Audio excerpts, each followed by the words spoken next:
आप black hole के बारे में पहले से ही जानते हैं। विशाल अंतरिक्ष वैक्यूम जो अपने रास्ते में आने वाली हर चीज को अंदर खींच लेते हैं। लेकिन क्या आपने कभी व्हाइट होल नामक अंतरिक्ष घटना के बारे में सुना है? और अगर ये दोनों आपस में मिल जाएं और मान लें टकरा जाए तो क्या होगा? आइए एक शटल पर चढ़ें, अंतरिक्ष में जाएं और उन्हें बेहतर तरीके से जानें। सबसे पहले, जैसा कि आप पहले से ही जानते हैं, आप ब्लैक होल को सीधे नहीं देख सकते, यहां तक कि फैंसी टेलीस्कोप से भी नहीं, जो प्रकाश, एक्सरे या अन्य प्रकार के विद्युत चुंबकीय विकिरण का पता लगाते हैं। लेकिन हम देख सकते हैं कि ब्लैक होल अपने आसपास की चीजों के साथ क्या करता है। उदाहरण के लिए, जब कोई ब्लैक होल अंतरिक्ष पदार्थ के बादल से होकर गुजरता है तो वह सब कुछ अपनी ओर खींच लेता है, जिसे अभिवृद्धि कहते हैं। जैसे जैसे पदार्थ अंदर की ओर खींचता है, वह गर्म हो जाता है और पता लगाने योग्य एक्स-रे उत्सर्जित करता है। या कुछ और भी हो सकता है। कभी कभी कोई सामान्य तारा ब्लैक होल के बहुत करीब आ जाता है और टूट जाता है। ब्लैक होल एक बहुत सघन वस्तु है जिसमें अविश्वसनीय रूप से मजबूत गुरुत्वाकर्षण खिंचाव होता है जो इसे खींचना शुरू कर देता है। तारे को एक लंबे और पतले आकार में बाहर निकालें, स्पेगेटी की तरह। शायद आपने सही अनुमान लगाया हो, हम इसे स्पेगेटिफिकेशन कहते हैं। जैसे ही तारे के टुकड़े अंदर खींचे जाते हैं, वे गर्म हो जाते हैं और एक्स-रे उत्सर्जित करते हैं। एक ब्लैक होल एक अलग तरीका भी चुन सकता है, तारे को निचोड़कर उसे पैनकेक की तरह सपाट बना सकता है। दूसरे कोने में आपके पास एक रहस्यमयी सफेद छेद है। ये कम झात हैं क्योंकि हमारे पास उनके बारे में ज्यादा जानकारी नहीं है। व्हाइट होल के बारे में हमारा ज्ञान ब्लैक होल का वर्णन करने के लिए इस्तेमाल किए जाने वाले गणितीय समीकरणों से प्राप्त सिद्धांतों पर आधारित है। इस लड़ाई को देखने के लिए आपको व्हाइट होल के करीब जाना होगा, लेकिन चिंता न करें, कम से कम यह आपको खाकर स्पेगेटी या पैनकेक में नहीं बदल देगा। जैसे ब्लैक होल से कुछ भी नहीं बच सकता, वैसे ही व्हाइट होल में भी कुछ भी नहीं घुस सकता। यह अंतरिक्ष में सबसे खास क्लब की तरह है जिसमें प्रवेश की अनुमति नहीं है। आप देख सकते हैं कि व्हाइट होल में द्रव्यमान भी होता है और यह स्पिनस भी होता है। इसके बाहरी किनारे के चारों ओर धूल और गैस का एक छल्ला हो सकता है जिसे इवेंट होराइजन के रूप में जाना जाता है, जो व्हाइट होल को बाकी ब्रह्मांड से अलग करने वाली सीमा के रूप में कार्य करता है। जबकि वे समानताएं साझा करते हैं, उनमें एक महत्वपूर्ण अंतर है। एक व्हाइट होल पदार्थ और ऊर्जा को मुक्त कर सकता है, जबकि एक ब्लैक होल ऐसा नहीं कर सकता। वैज्ञानिक व्हाइट होल को ब्लैक होल के समय के उलट होने के रूप में वर्णित करते हैं, जैसे कि आप ब्लैक होल का वीडियो उल्टा चलाकर देख रहे हो। व्हाइट होल के अंदर पहले से मौजूद चीजें बाहर निकल सकती हैं और बाहरी दुनिया से बातचीत कर सकती हैं। हालांकि बाहरी अंतरिक्ष से कुछ भी व्हाइट होल की गुप्त आंतरिक दुनिया को प्रभावित नहीं कर सकता। आइंस्टीन ने कहा कि अंतरिक्ष और समय सपाट नहीं है, वे झुक सकते हैं और मुड़ सकते हैं। यह सब इसलिए क्योंकि सितारों और ग्रहों जैसी चीजों में द्रव्यमान होता है। कार्ल श्वार्ज़चाइल्ड नामक एक वैज्ञानिक ने यह पता लगाया कि वास्तव में भारी वस्तु के चारों ओर क्या होता है। इसका वर्णन करने के लिए आइंस्टीन के विचारों का उपयोग कैसे किया जाए, उन्होंने एक विलक्षणता नामक चीज की खोज की। यह अनंत घनत्व का एक बिंदु है और यह एक ब्लैक होल के केंद्र में स्थित है। यह एक छोटे से बिंदु की तरह है जहां सब कुछ एक साथ दबा हुआ है। ब्लैक होल ने जो भी पदार्थ निगल लिया है। मुश्किल हिस्सा यह है कि सिंगुलैरिटी इतनी छोटी है, यह समय और स्थान की हमारी सामान्य समझ में वास्तव में कोई अर्थ नहीं रखती। साथ ही यह अपने चारों ओर अंतरिक्ष को इतना मोड़ देती है। यह एक विशेष क्षेत्र बनाता है जो ब्रह्मांड के बाकी हिस्सों से कटा हुआ है।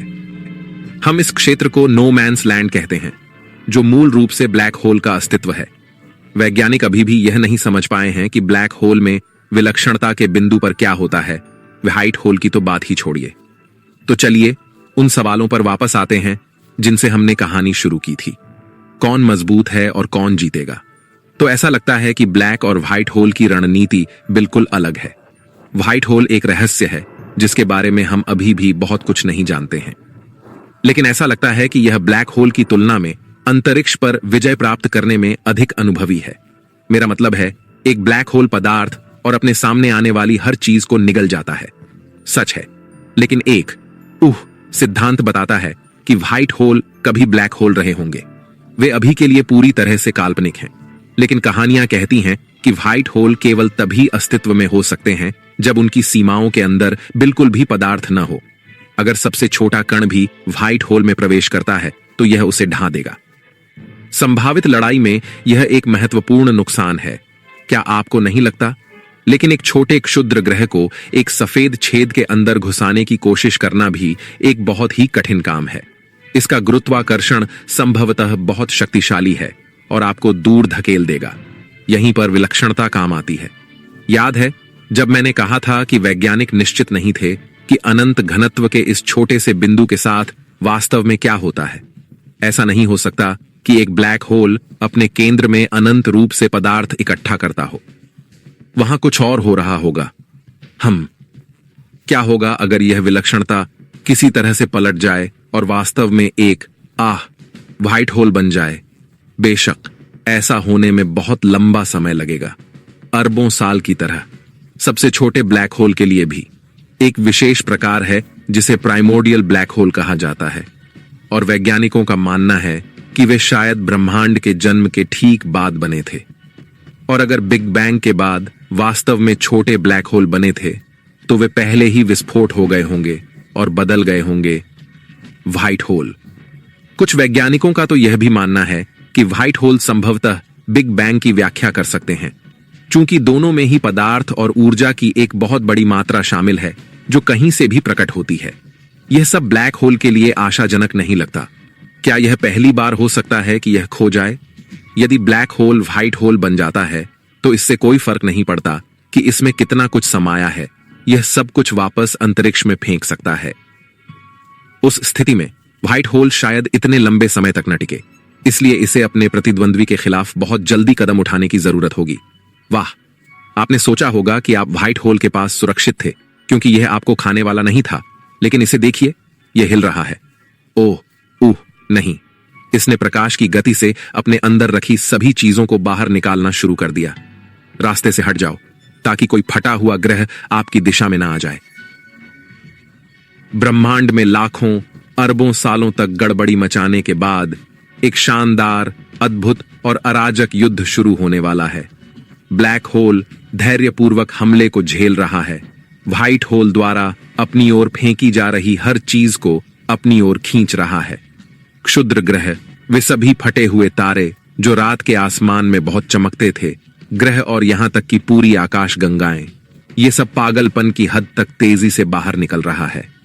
और सभी दिशाओं में व्हाइट और ब्लैक होल दोनों ही अब तक हर अंतरिक्ष वस्तु के खिलाफ जीवित रहने में कामयाब रहे हैं, लेकिन ऐसा सिर्फ इसलिए है क्योंकि उन्होंने अभी तक एक दूसरे का सामना नहीं किया है।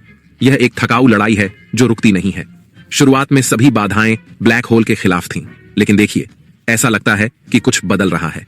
व्हाइट होल धीरे धीरे ऊर्जा खो रहा है क्योंकि यह किसी भी नई चीज को निगल नहीं सकता और अपनी आपूर्ति को नवीनीकृत नहीं कर सकता।